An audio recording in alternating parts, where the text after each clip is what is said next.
예수님은 장례식 설교를 한 번도 한 적이 없습니다. 목사는 산부인과에서 아이 태어나는 것부터 시작해서 무덤에까지 다 집례를 합니다. 근데 예수님은 성경 어디를 봐도 장례식 집례했다는 것은 없습니다. 그분은 죽은 이들을 모두 살려내셨기에 장례식 설교를 할 필요가 없었습니다. 예수님께서 가시는 곳은 어디든 살아나는 역사가 일어났기 때문입니다. 모든 종교는 나름대로 훌륭한 교리와 그리고 윤리를 다 갖고 있습니다. 종교들은 인류에게 희망을 주었고 인간의 삶을 향상시켜주는 일을 합니다. 그러나 부활을 말할 수 있는 종교는 기독교밖에 없습니다. 종교들은 아무리 좋은 도덕을 말하고 그리스도교를 모방한다고 해도 부활만큼은 모방할 수가 없습니다. 불교에도 기독교를 모방하려고 많은 애를 씁니다. 여름 성경학교를 하니까 여름 불교학교를 열었습니다. 경주 불국사 거기에서 여름 불교학교를 여니까 그 앞에 있는 구정교회가 타격을 받습니다.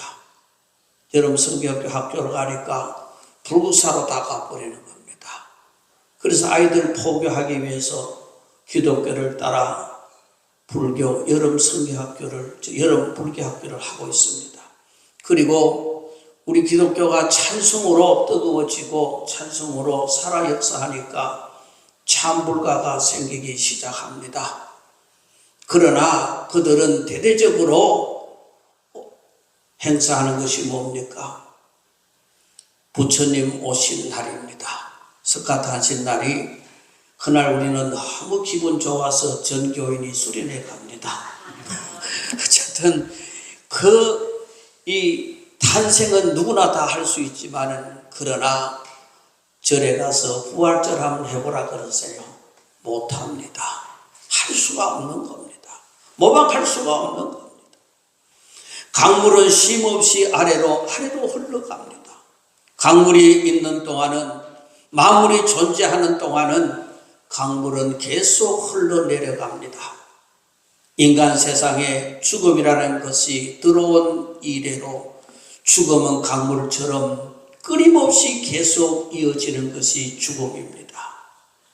영웅호걸도 천하장사도 죽음이라는 상대방을 뿌리치지 못하는 겁니다. 죽음만치 인간을 원통하게 한 것도 없을 것이고 죽음만치 인간을 공포로 떨게 하는 것도 없을 겁니다. 사람이 사는 세상에서 가장 큰 두려움이라면 바로 죽음이라는 겁니다. 가장 큰 슬픔도 죽음이요 가장 큰 절망도 죽음입니다. 나이성에 죽음의 행렬이 성 밖으로 나오고 있었습니다. 인간은 태어나면서부터 죽음의 행진을 행진하고 있습니다. 우리가 살아있다 하지만은 천국처럼 살아본 날들이 도대체 몇 날이나 되겠습니까? 어떤 이는 이렇게 탄식합니다. 누구의 마음도 찢어지지 아니하고 지내는 날이란 단 하루도 없도다. 그리고 로마의 시인인 버질은 그의 시에서 만물에는 눈물이 있도다라고 읊었습니다. 마음을 가장 찢어지게 하는 것, 가장 많은 눈물을 흘리게 하는 것은 바로 죽음입니다. 아버지의 죽음, 벗들의 죽음, 교우들의 죽음, 심지어 자녀들을 앞에 내세워야 하는 죽음도 있는 겁니다. 그러다가 언젠가는 내 차례가 돼요. 남의 손에 떠받쳐서 죽음의 길을 나도 떠나가야 합니다. 누구나 가는 그 길, 그러나 가는 그 길은 꼭 같지 않습니다. 남을 지겹게 하다가 후련하게 가는 죽음도 있습니다. 남을 괴롭히다가 가는 저주스러운 죽음도 있습니다. 딸의 폭력을 지켜주기 위해서 원룸 작은 곳에서 함께 딸과 함께 살다가 사위 손에 죽어야 하는 안타까운 사건이 지난 주간에 있었던 장모 살인 사건입니다. 얼마나 안타까운 죽음입니까? 모든 죽음이 비애로운 것은 아닙니다. 그렇다고 해서 오늘 여기에 나오는 그 죽음은 더욱 애처로울 수밖에 없는 죽음을 하나 맞이하게 됩니다. 그는 청년이었습니다. 독자였습니다. 그 어머니는 과부였습니다. 누구나 안 됐다 싶은 죽음입니다. 이런 죽음이니 그 어머니가 얼마나 구슬프게 울었는지 모릅니다. 하지만 인간적으로는 불쌍하지만 그것은 누구도 막을 길이 없었습니다. 죽음이 사정을 봐준다면 죽을 사람이 어디 있겠습니까? 내가 여태까지 죽으면 안 됩니다. 이런저런 사정을 이야기한다고 살아날 수 있다면, 죽지 않을 수 있다면 다 사정을 이야기할 겁니다. 여러분, 사정을 이야기하면 안 죽고 산다면 여러분들 막내 아이들은 절대로 결혼 안 시킬 겁니다. 죽음이 다가오면은 내 저 막내 결혼시키고 죽을 테니까 내 사정을 좀 봐달라고, 자기 오래 살라고 막내를 절대로 결혼 안 시킬 겁니다. 김영장은 그래가 막내 장기 안 보내나. 여러분들, 우리는 사정 봐주면은 된다고 하는 일이 아닙니다.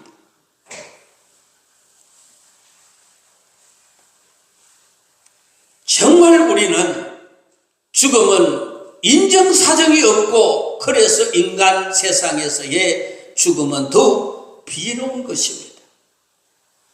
누구도 그 행위를 막을 수가 없었습니다.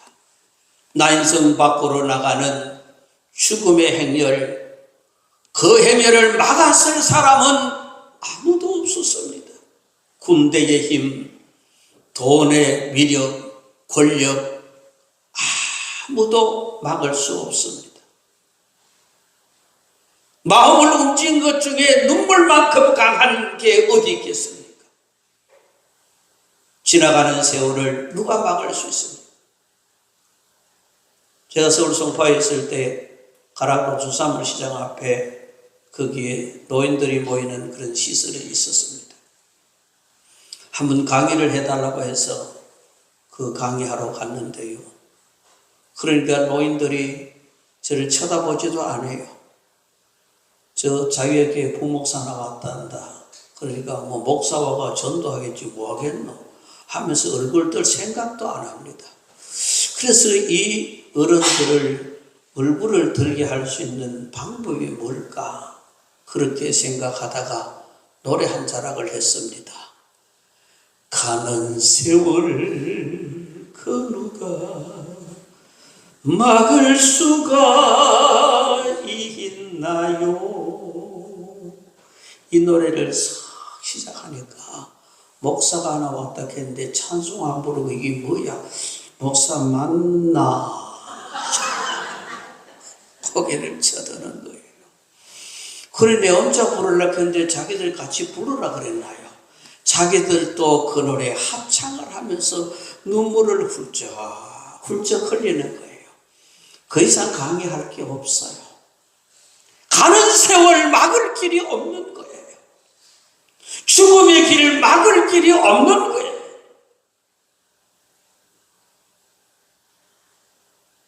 그 와중에도 외아들의 죽음, 자식을 잃은 어머니가 구슬피 울어대는 그 죽음만큼 가슴을 찢어놓는 절절한 눈물이 어디 있겠습니까? 그 눈물마저도 죽음을 막을 수가 없었다면 어느 군데가 어떤 사정이 그 죽음을 막을 수 있겠습니까? 이 죽음을 막아보기 위해서 종교가 나오고 과학이 나오고 의술이 나옵니다.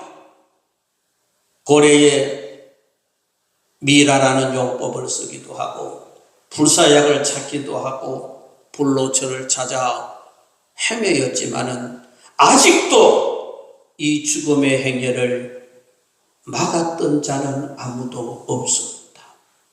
여러 종교의 교주들 석가모니는 자식을 잃은 어머니에게 참으시오 운명인 줄 알라는 체념을 말했습니다. 공자는 땅의 일도 다 모르겠거늘 어찌 내세의 일을 알랴 그렇게 말합니다. 죽어가는 무수한 사람들을 살려주었던 고명한 의사들까지도 정작 자신에게 죽음이 찾아왔을 때 저항하지 못하고 체념 상태에서 그 죽음의 행렬 속으로 들어가고 맙니다. 우리는 그 행렬에서 보았던 사람들입니다. 부모님의 시신을 앞세우고 그 행렬에 따라갔던 사람들입니다. 혈육의 죽음의 행렬에서 슬피 우며 우리도 그 뒤를 따라갔던 사람입니다. 정말 어처구니 없는 죽음을 만나면 눈물도 나지 않습니다. 제 동서 가운데 한 사람 아들이 서울대 어디를 나가서 병원 개원 준비를 다 했습니다. 병원 개원 준비를 다 해서 전단지를 다 뿌리고 이제 곧 오픈할 준비를 다 했는데 갑작스러운 죽음의 비보를 우리는 받았습니다. 봉고차에 한 차를 타고 서울을 향하여 그 장례식에 참여하기 위해서 갔습니다. 어처구니 없는 그 죽음 앞에 아무도 말하지 못하고 눈물도 못 흘리고 서울까지 침묵으로 갔다 온 적이 있습니다. 어이없는 일들이었습니다. 눈물도 나지 않는 그런 죽음. 우리는 먼저 떠나간 교우들의 죽음에서 비애에 잠겨보기도 했습니다.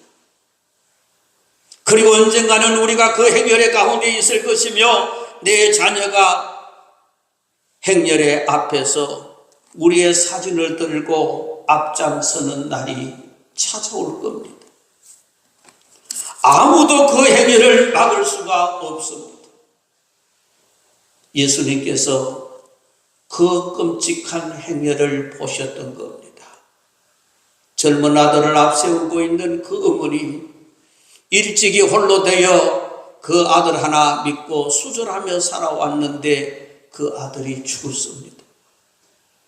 그 죽음 앞에서 울고 있는, 관을 따라가며 그 앞길을 막고 있는 그 어머니, 그러나 그 어머니가 막아서기에는 죽음은 너무나 세력이 강했습니다.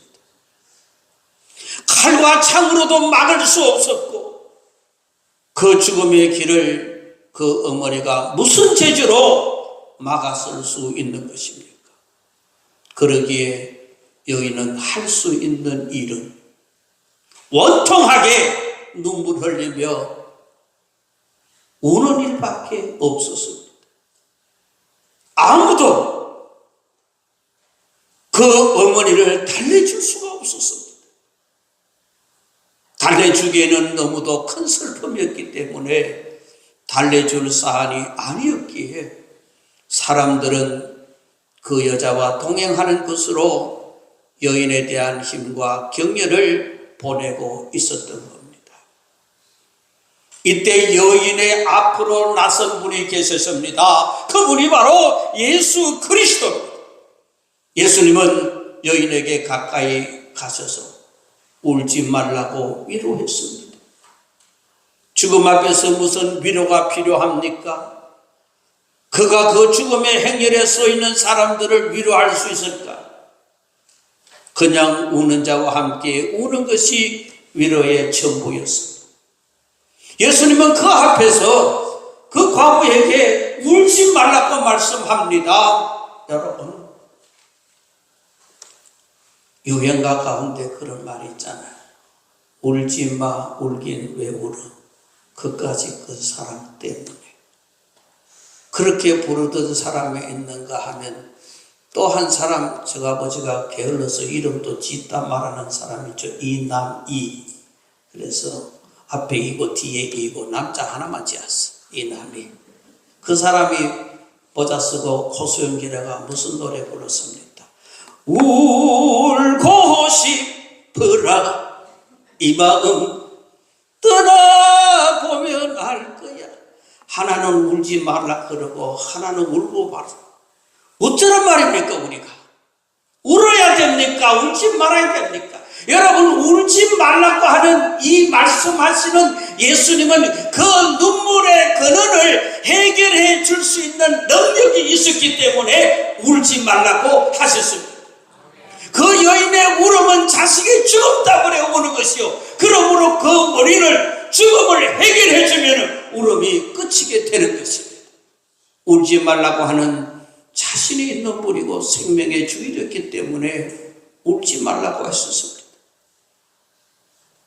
그분은 죽음을 물리치시는 분이 있었기 때문에 그분은 위로할 자격이 있는 분이요, 그분은 관 앞에서 멈춰 서시고 명령하십니다. 청년아, 내가 내게 말하노니 일어나라. 그것은 어려운 일이 아니었습니다. 마치 어머니가 잠든 아이에게 일어나라, 아침이 되었다라고 깨우듯이 주님께서는 간단한 일이었습니다. 인류의 영원한 숙제가 주님에게는 아주 간단한 것이었습니다. 청년은 살아났습니다. 살아난 청년은 다시 성 안으로 들어옵니다. 성 밖으로 죽음을 묘지를 향하여 가던 그 아이가 다시 성 안으로 살아서 들어옵니다. 죽음의 행렬이 원통함과 비애와 통곡과 안타까움이 있었던 그 죽음의 행렬이 이제는 부활의 행렬이 되어 감격하며 기뻐 눈물 흘리며 더 이상 죽음을 두려워하지 않으며 그들은 돌아서고 있었던 겁니다. 죽음의 행렬이 산자의 행렬로 되돌아서고 있는 대장관이 펼쳐지는 겁니다. 인류 역사의 죽음을 거스린 사람은 예수님밖에 없습니다. 예수님은 부활하셨습니다. 그분은 죽음의 권세를 물리치셨습니다. 그리고 나를 믿는 자는 산다고 하셨습니다. 이 사실을 믿으시기를 주님의 이름으로 축원합니다. LA 스포츠 방송국에서 재미있는 조사를 했습니다. 스포츠 시청자들은 결과를 이미 알고 있는 녹화 경기를 어느 정도 시청하는가, 그렇게 조사를 했습니다. UCLA 대학을 응원하던 농구 팬이 많아서 이긴 경기를 이틀 후에 재방영을 했습니다. 그러나 시청률은 생방송과 별 차이가 없었습니다. 물론 진 경기를 이틀 후에 방영했는데 볼 사람이 없었겠죠. 그러나 자기 편이 이긴 경기에 조마조마한 긴장이나 불안 없이 마음 푹 놓고 볼 수 있어서 좋아한다는 겁니다. 그렇습니다. 우리는 죽음 너머에 부활이 있다는 것을 아는 사람들입니다. 그러기에 죽음 앞에서는 장래의 부활과 영광을 알기에 잠깐 동안의 이별을 슬퍼할 뿐이지 불신자들처럼 영영한 이별의 절망으로 지나치게 슬퍼하지 말 것을 바울은 당부하고 있습니다. 죽은 자들의 행렬, 산자의 행렬, 어느 쪽의 행렬을 따르고 있습니다. 부활의 행렬에 동참하는 여러분들이 되시기를 축복합니다. 예수님은 요나의 비유를 들어 당시의 부활을 예언했습니다. 요나는 불순종의 죄 때문에 물고기 뱃속에 들어갔습니다. 그것이야말로 죽음이었습니다. 그 죽음 속에 갇혔습니다. 그러나 물고기 속에서 간절히 기도하며 통에 자복했을 때에 그의 죄는 사라졌습니다. 요나는 더 이상 물고기가 삼킬 수 없어서 토해냅니다. 죽음이 예수님을 삼켰습니다.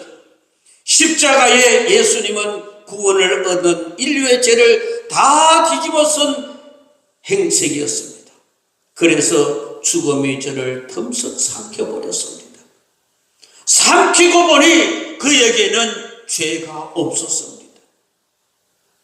아무리 예수를 죽음 속에 가두어 두려고 했지만은 마치 생명이 있는 삭을 그 어떤 바위도 누를 수 없는 것처럼 예수님을 죽음에 가두어 둘 수 없었습니다. 그래서 예수님은 오늘 새벽에 부활하셨습니다. 우리는 그분을 믿는 순간 그분에게 접붙임을 당하는 것이고, 직업 군인 생활에서 남편의 계급이 부인들의 계급이 되듯이 예수의 부활이 우리의 부활이 됩니다. 누구든지 예수님을 믿는 사람들은 부활하며 영생할 수 있는 것입니다. 인생의 살 길이 열린 것이 부활절입니다. 예수님은 죽음을 통해 부활을 이루셨습니다. 만약 그분께서 죽음이 없었다면 부활도 없었을 겁니다. 그러므로 사랑하는 성도 여러분, 우리가 예수 믿는 것은 도덕적으로 윤리적으로 내 마음 평안하라고 믿는 것이 아닙니다.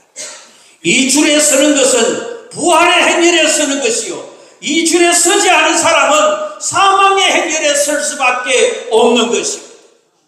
그러므로 우리가 예수 믿는 것은 부활의 행렬에 동참하는 것입니다. 난성 밖에서 들어오는 생명의 행렬과 그리고 난성에서 나가는 죽음의 행렬이 마주쳤을 때에 생명이 죽음을 이겼던 것입니다. 이 세상은 계속해서 죽음의 행렬과 생명의 행렬이 가고 있는 세상입니다. 여러분, 어느 쪽의 행렬 속에 서 있겠습니까? 예수 믿는 것이 그렇게 세상에 간단한 것이 아닙니다. 생명과 부활이라고 하는 이 엄청난 사건을 믿고 나가는 것이 예수 믿는 것입니다. 사랑하는 성도 여러분들이여, 한신령도 사망의 행렬에 서 있지 말고 옮겨서 생명의 행렬에 서서 저 천국까지 전진해 나갈 수 있기를 주님의 이름으로 축원합니다. 거룩하신 하나님 감사합니다. 죽음을 어쩔 방법이 없어서 상해에 실려 성 밖으로 나오는 이 안타까운 마음을 주님 보시고 그 관을 멈추시고 일어나 새 생명을 허락하여 주셨던 이 부활을 생명의 주인임을 선포하셨던 이 예수님을 오늘 말씀 속에 만납니다. 하나님이여, 오늘 우리에게 부르십니다. 일어나 걸어가라고.